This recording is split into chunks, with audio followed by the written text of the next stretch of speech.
Today, we delve into Paul de Man, a pivotal figure in literary criticism. His work, alongside Derrida's, introduced deconstruction to Anglo-American studies. Dr. Rathod, could you elaborate on how de Man's theories challenged traditional criticism? Certainly, de Man argued that texts inherently contradict themselves, undermining their claims to fixed meaning.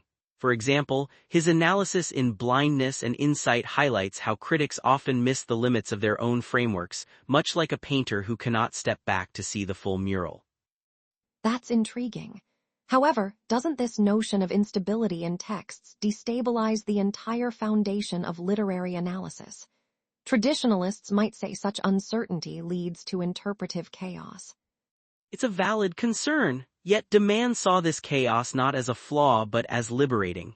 It opens up texts to multiple interpretations. Think of it as jazz where improvisation creates new harmonies. This perspective actually enriches our engagement with literature.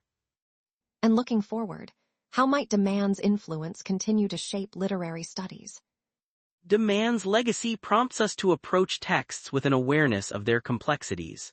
As interdisciplinary studies grow, his ideas could be pivotal in examining cultural narratives, offering fresh insights into how we construct meaning across societies. De Man emphasized the inherent instability of language. How does this idea manifest in his criticism, Dr. Rathod?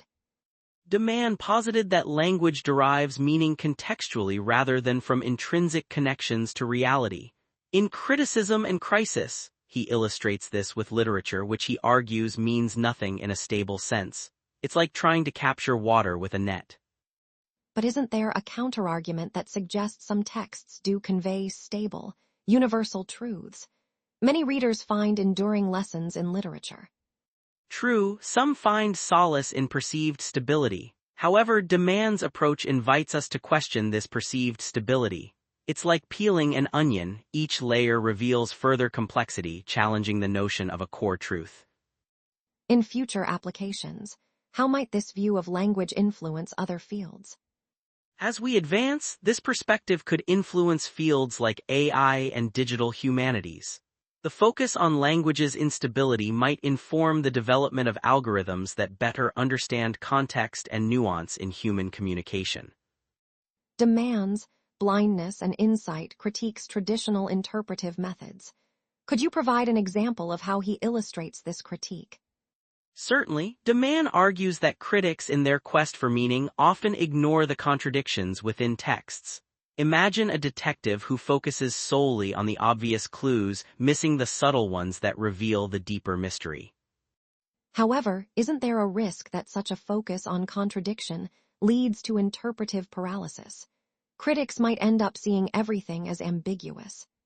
That's a risk, but de Man encourages embracing this ambiguity. It's akin to exploring a labyrinth where each turn offers new possibilities. This approach fosters a dynamic engagement with texts rather than a static one. What future developments might arise from this perspective? This nuanced view could evolve the humanities' approach to digital texts, promoting methods that accommodate multiple interpretations and reflect the fluidity of digital communication. Paul de Man's legacy is not without controversy, particularly relating to his wartime writings. How has this affected perceptions of his work? His pro-Nazi writings certainly cast a shadow, prompting debates on whether personal history should influence academic interpretation. It's a bit like judging an artist solely by their personal failings rather than their art. Yet, some argue that ethical considerations should impact our engagement with his theories. Isn't context essential in evaluating a theorist's work? Context is indeed crucial. However, de Man's theories focusing on instability and contradiction might ironically offer a framework for understanding his own complex legacy. It's about separating the art from the artist, a dilemma many fields confront. As we move forward, how might his legacy continue to be relevant?